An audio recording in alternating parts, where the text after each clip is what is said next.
Bienvenue sur la chaîne Maths Accessible. On va voir ici comment on fait pour déterminer toutes les solutions pour un système ayant 3 équations et 3 inconnues au cas où on devrait avoir une infinité de solutions. Donc ici, si on applique la méthode du pivot de gauche, je peux garder la première ligne comme ligne pivot.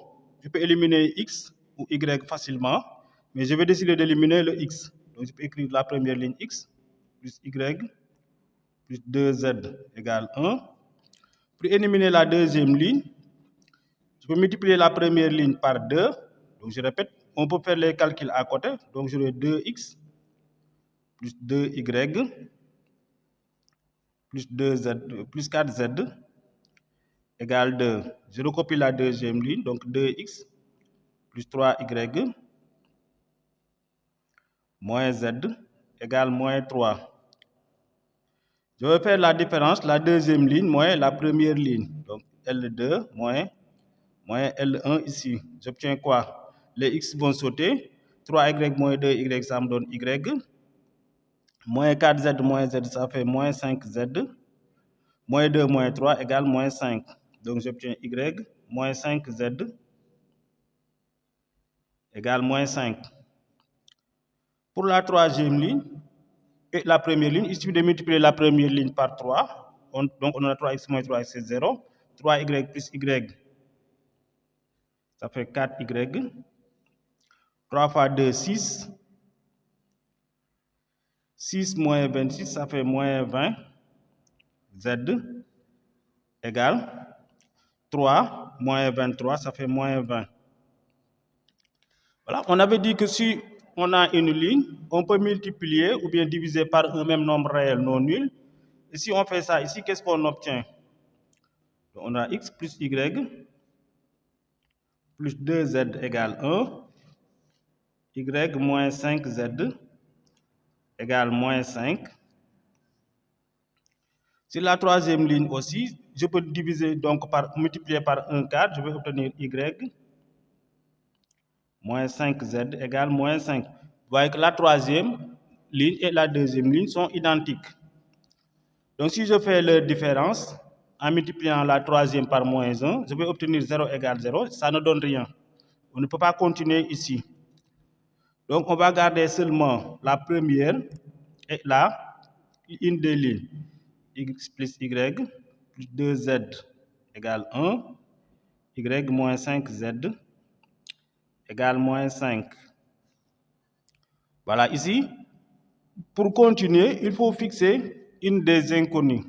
Par exemple, sur la deuxième ligne, on a y et z, on peut fixer une d'elles.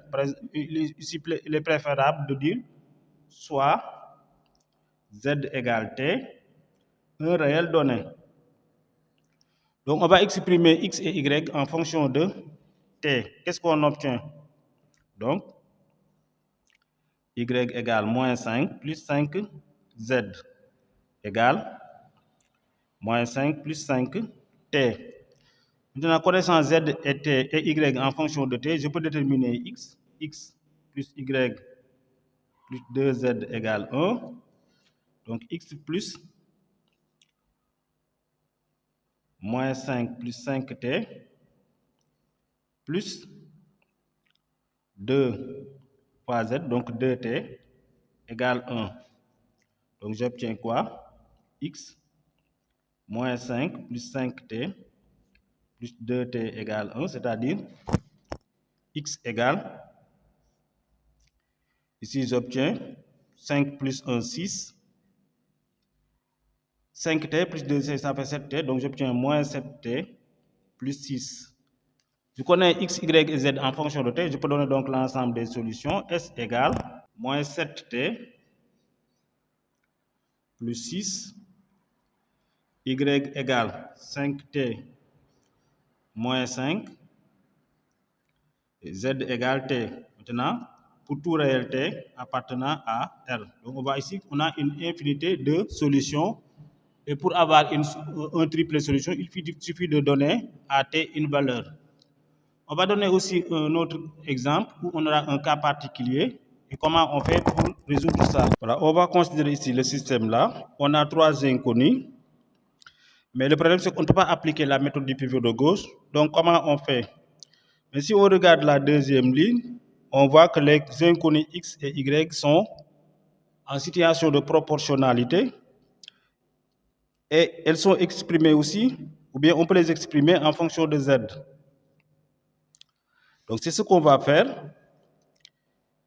Ici, si on constate x sur 2 égale 5z, cela nous permet de dire quoi? X égale 10z. Y sur moins 3 égale 5z, là aussi, y égale moins 15z. Si on remonte ça sur la première ligne, on obtient quoi? X plus 2y moins 3z égale, donc x, on a dit que c'est 10z, plus 2y, donc 2 fois moins 15z, ça fait moins 30z, moins 3z égale moins 46. Donc si on calcule ici, on obtient 10 moins 30, ça fait moins 20, moins 3 c'est moins 23, z égale moins 46. Cela veut dire quoi? Z égale moins 46 sur moins 23, z égale 2. Connaissant z, on peut calculer maintenant x et y. X égale combien? 10 fois 2 égale 20. Y égale moins 15 fois 2 égale moins 30. Donc on peut donner notre ensemble de solutions. S égale 20 moins 30 et 2. Merci de vous abonner si ce n'est pas encore fait.